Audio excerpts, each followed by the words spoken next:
তাআলা রব্বুল আলামিন গফুর রহিম আজিজুল হাকিম বলেছে, তোমায় যে আদম সন্তান তৈরি করে তোমাকে যেতে হবে। তখন মাঝি বুক চিরে কান্না বের করেছে, বলছে, ও জিবরাইল, এই আদম সন্তান এত জেনা করা সাহার মারলে, তারপর মিকাইলকে পাঠালে। মিকাইল, আজরাইল তুমি যাও, মাটির বুকে এসে বলছো, মাটি আমি তোমাকে নিতে আসছি, তোমায় যে আদম সন্তান তৈরি করবে। আল্লাহ তাআলা রব্বুল আলামিন তোমাকে যেতে হবে। মাটি বলছে, দেখো আজরাইল, তুমি আমাকে ক্ষমা করো, এই আদম সন্তান এত জেনা করবে, এত পাপ করবে, দ্রুত উঠে যাবে, আমি কিসের জন্য মাটি জাহান্নামে পড়বো।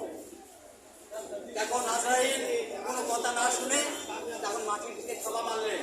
এক থাবায় 40 মণ মাটি হাতের মুখে তুলে নিলেন, দিয়ে আল্লাহ তাআলা আরশে পৌঁছালেন। আল্লাহ তাআলার আরশে পৌঁছায় বলেন, মাবুদ আমি এই মাটি আনিছি।